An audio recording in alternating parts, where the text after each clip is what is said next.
Hello. का जानू हमार नहीं याद आवेला। अरे का हो करे जा याद हमार नहीं आवत। अच्छा यही से फिर फोनवा नहीं की करत। माने माने बार बार माने हम ही करब माने तू कर तो दिक्कत हो आई हो जाई। दादा मैंने बार बार हम ही करब मने का हो जाई।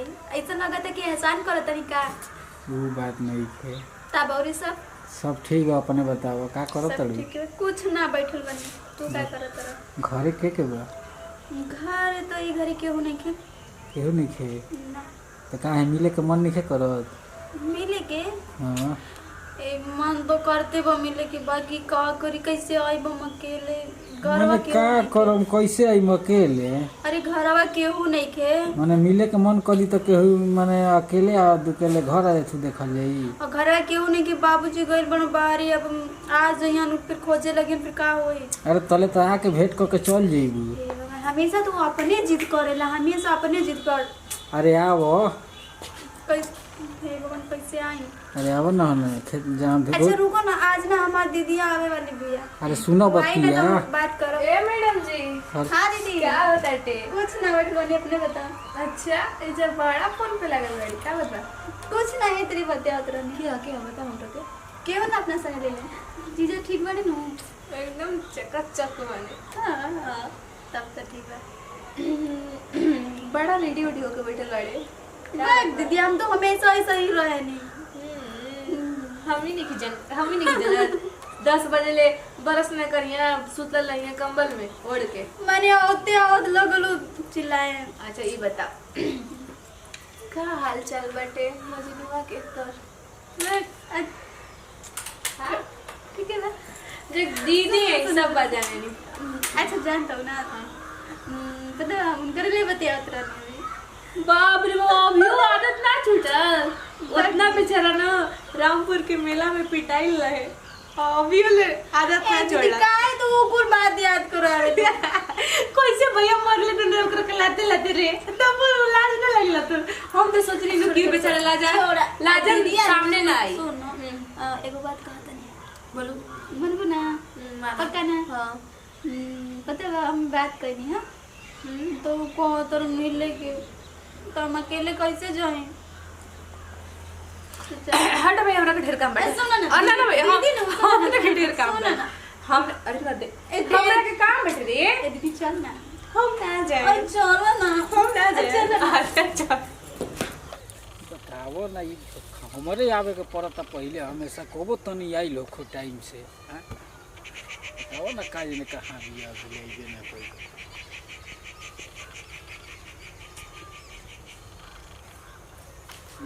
बाप रे बाप सरसों के खेत में हरियाली कुछ ढेर लगता ना आवत की सरसों के खेत में हरियाली कुछ ढेर संगमा की करा के लेके आवत ए बर्थडे पहले ही देखो ना कितना बढ़िया फुलाइल बा।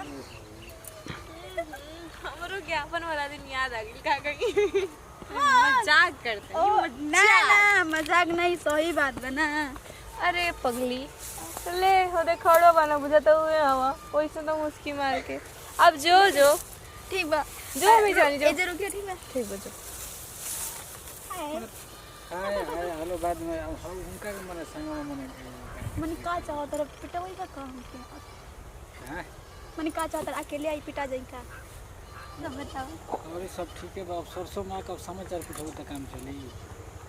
अब का करी अरे तन बैठ के अरे तू ना मेरे सामने के परेशान करत रहेला हो गई ना अब हम जा अरे रुको ना काहे हम जाई बड़ी जाई हो। अरे उनका कोई तरफ बोले दो कोई दे के आवत नहीं। हां यही तो लागल रहिए तोहरो बहिने के कोनो धरते बा सुन लेला ना तब से छू दिहला है सजना सजना खन खन करे लगल मोले कंगना सनहिया के ऐसन ही प्यार होती ला ला ला ला ला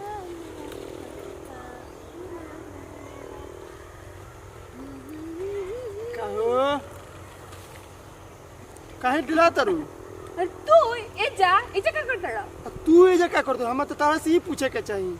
अरे हम अकेले खड़ा नहीं क्यों कोनो क्यों के बोलेली बड़ू का ए चुप ना रहा देखा भाईल पिया ठीक ना सुनो बताई और ऐसे जग रहा हूं तेरवा देला हवा डर लगा टे पहले कोरे में बैठा तरनु कोरे में उठा तो डर लगता था हमरे से। धीरे धीरे बोला ई सब बात क्यों सुन लेता हमर भत्तार हमरा के छोड़ दिए। हम बानी नु टेंशन काहे ले तरु। हाँ जौन घरी कहने कि आके न तू मांगला हमर हाथ। हां तो तोहरे बाबूजी कहा दन कुछ काले ला लिखा बा एगरी तो सब कुछ पैसे बानू तो अगर कुछ रहबो ना कहीं। हां तो सब तरह ला कि बतावा कितना कीमती न रहनी से बाबूजी। छोड़ा ना तू अभी रेडी हो जा अभी हमनी के चल बिया भइल बेटा समझ रहनु। हां कब बिया कर बुढ़ाची बता। हम तो बियाह करम तू रेडी हो जा खाली।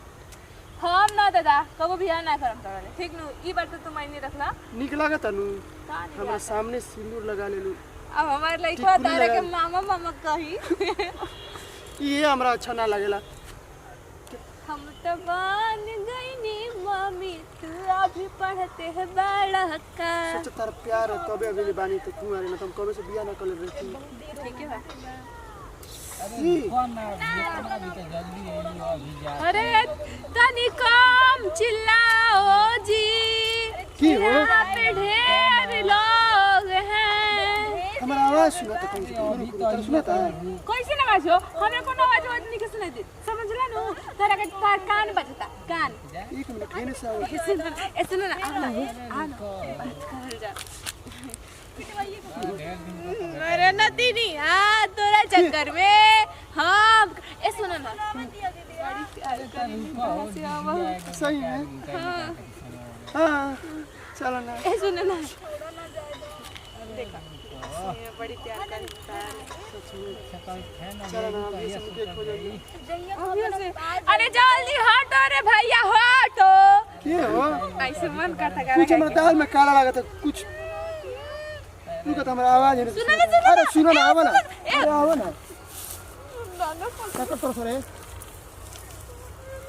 के हो आ होय के हो अरे छोटे से आ हिदा आ संजीत इस रहला आई की घंटा तक फोन पे बतिया पूछी तो बतइबो ना करे मंगरुआ। अरे तो चलो आज जानी मिले नु। अरे हमार दोस्त हवन। दोस्त का हो तू तो रहबे कैलू का हम रहते हैं। चलो अब तेज मत बना बहनिया के सामने। सुनो सुनो का ई तो रहबे कैली तोहरो के बना देले बड़ी मिलो लियल बड़ी नु बना देले बड़े ई से कहत नहीं कुछ सुना तो सुना प्यार के नाटक करो तरू प्यार ना करें तारे हो सही में की कर कर लो शादी हो तो प्यार करेलो ना बा करे छोटकी सुनो शादी से पहले ना करत रहनी है देखो सही सच बोलिए कसम खा के अपन शादी से पहले शादी के बाद तारे सारी कहली बतेले हम एक कहली ना नो जय विदाई अपन हल्दी लागल तो ही आके मिल रहनी है जगह सुनो ना हमार बतिया ना कसम ढेर दिन को भेटाइल बड़ो लेके जाना हो ना मैंने लेके जाता। देखो ठीक है तब बस हम चल चलो अरे चलो ना लिया जा भाई लिया जा। कैसे मारे तोर वाला देख रे चुप रहो ना काहे की बेइज्जती करो। अरे काहे चुप रही काहे चुप रहो एगो हमार वाला देख बताओ कितना। हां तो हम ना मान हम जात नहीं गांव में हल्ला कर देम जा तू घुमा ना हम हल्ला करम ना सुना तू हमरा ले प्यार करेलो हम कहने कि तू ना करलू हमरा से ए दीदी कह दनो कि करेलो तो कौन काहे कह जस मन से करियन मुंह से नहीं बोले के का कहता नहीं ना। हां देखा हमर बहन के इज्जत चल जाई देखो का चतड़ा हमर जन कबो त हाथवा के अपन हाथवा में रख के सीरियल ज्यादा देखली का हो ना तो प्यार कोइले बड़ा ना तो प्यार के मतलब समझते हो बाबा प्यार कितना तरह का बताई तारा दीदिया से इतना प्यार करत रही इतना प्यार करते जब होती चुकी रही होते चगल तबे से हम प्यार करेनी तो ये सोचो हम इनकरा से प्यार करेनी। अरे झूठाऊ के हाला के बोल जा के हुआ जी जो बता का कर बुझे देखो चुप रहो चाहत तक सुनो ए सुनो ना ठीक ना जी कुछ ना का तरीका किसी प्यार करेली बाकी जान होई जाई देख ले इतना सारा प्यार करे हम इतना सा करेली हां ये थोड़ा सा सुनो ना फिर सुना ना एक बात बोली तू चाहत रुनु कि हंगामा ना हो आज चारों जना के बीच के बात चारों जना में रह जाओ हां तो तू जा होने तू है ने तू भाई तेरे भाग अरे आही बा ई प्यार तारा के यार कोनी हिले के होने जा तो तू कबेले मार प्यार प्यार के पूछा तला कबेले हैं। चल तू खुश भइले नु अरे हम तो खुश हो कनी हम कनी संगे संगे तू खुश हो रहता नु। ई ना कहिलो खुर खुर बजे त मान के चल हम त दोस्त बनी पकड़ लेनी कोनो बात नहीं कभी गांव के लोग खुर खुर करी त लबादा चल गरे तभी अरे तोरा त का करो भाई ढेर दिन के बाद मिले के मन करे कनी तो रुको बुला लेकिन ले। हमारा बड़ी पछतावा भाई यार प्यार प्यार प्यार हमसे प्यार तोरा लगा था कि प्यार करती हमरा से माने प्यार कर दो शादी मने करी त जाके दूसरा ठाई जाई त हां इहो बात ठीक कहत रे यार। अच्छा चल बाद में सोचल जाई कुल चल हे जल हट पहिले।